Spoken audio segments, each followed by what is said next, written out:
terrible rugby accident, paralysed, having, in his view, a miserable life, but his parents didn't want him to die. Maintained condition, is that an acceptable... The thing is, I think if we had a law that was put in place giving people the ability to ask for assistance to die, Dan would have gone to his doctors and said, I want to die because X, Y and Z. And the doctors would have said, Dan, I'm not saying I won't help you, but first you've got to go through X amount of time of counselling, you've got to go through you know, a different pain management structure, we're going to change the social situation you're in. And maybe they could have refocused his mind, because he was 23 years old.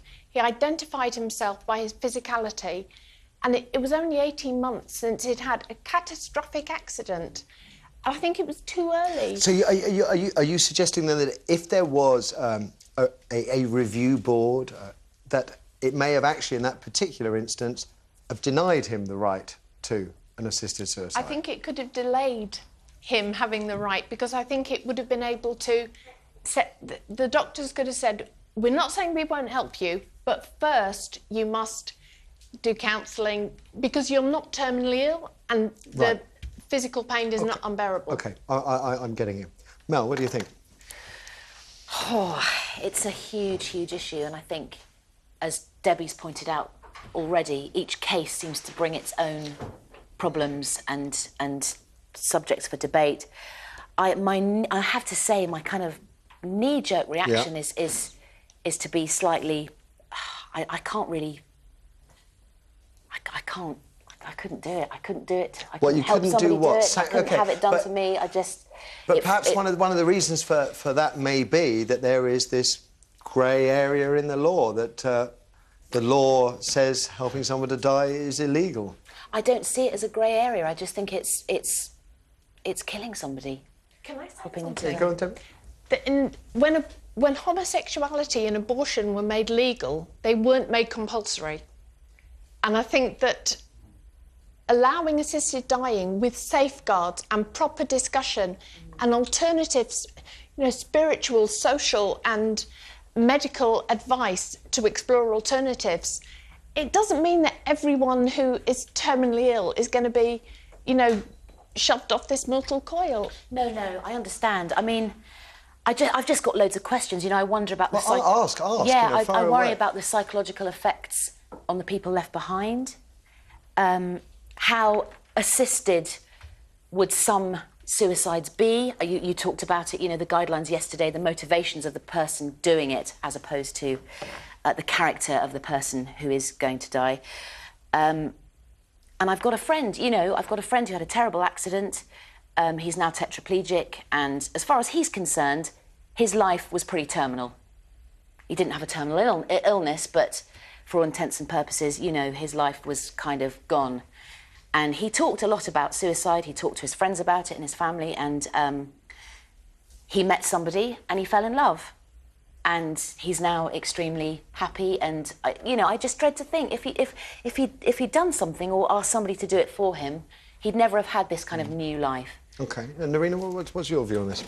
Do you have a strong take? Yeah, well, I think it's incredibly hard for any of us who haven't had to nurse someone through terminal illness, who haven't been there, who aren't there.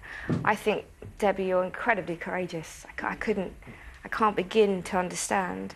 I think what Debbie's talking about is exactly how we should go forward, which is very stringent legislation, but legislation, guidelines aren't enough because nothing has changed.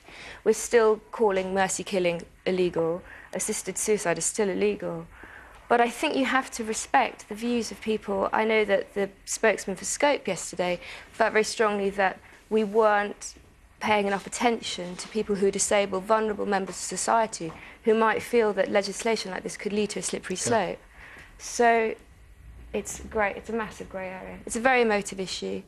Personally, I think the amount of people who want to do this are so tiny and they have such compelling reasons for it that how can we know? It's not my business. I don't know what state Debbie's going to be in. I don't know how she can feel. It's not my business. You don't think the law could define I think more clearly? I like the idea of a review board and like a good couple of years of counselling. For example, it's not exactly the same thing, but if you wanted to have sex reassignment surgery, you can't just go and have it. You spend 2 years, 3 years counselling, drugs. It's a really, really long procedure. And that, to me, exactly in the case of Daniel James, I think it might have really, really changed things for him. He could have had the outcome of your friend. But I don't think we can ignore it. Okay. It's Sanju? important. Yeah, I mean, it is such an emotive subject, isn't it? It's also, you know, as a society, I mean, we're no better at dealing with death than we were 500 years ago. Well, I think we're probably worse at dealing We probably with death. are slightly worse. We're much more isolated from it today than we used to be. Yeah, and also, you know, a lot of it is associated with fear, and part of the problem with kind of is that it's retrospective. If people then look into the reasons why someone was assisted and they find nefarious goings on, it's too late. It's too late to do anything. I mean, I also like the idea of a process. I do think that's very important. The thing that worries me about it, now this is not a reason not to do it, is that if you're working by committees again, and if we think about the amount of criticism we give, or the media gives social services, for instance, for the things that they miss or the decisions they don't make. That's true. In this kind of situation, it's not reversible. No. You know, in terms of the law, as you were saying, just the two cases of Kay Gilderdale, who ground up sleeping pills and antidepressants and administered to the youngest child, who just the comparison between that and Francis Inglis, for instance, these are both kind of fairly contemporary cases where, you know, the outcomes in terms of one being prosecuted and one not, or one, you know, being sentenced and one not, those are with the laws that exist. You know, so there's absolute confusion in terms of, as it stands. The guidelines, I think, are a good step forward, but it's the discussion, really, and I think we need to rid ourselves of the kind of the fear of the Grim Reaper first, so we can actually discuss it in a compassionate way without the fears. OK, I'm going to jump in here. We've got to take a break. I think what we'll do is we'll take your calls after the break. 0207 173 5555 is the number. I mentioned earlier, would you like to see Dignitas clinics open here in the UK? That's kind of a side option. Just want to know your views on everything you've heard here. Any questions you might have for John, Debbie, feel free. And we'll take those calls after the break. We'll see you in 3. Most people who end their lives at the Dignitas clinic in Switzerland are British. Is this true or is it false? Find out after the break.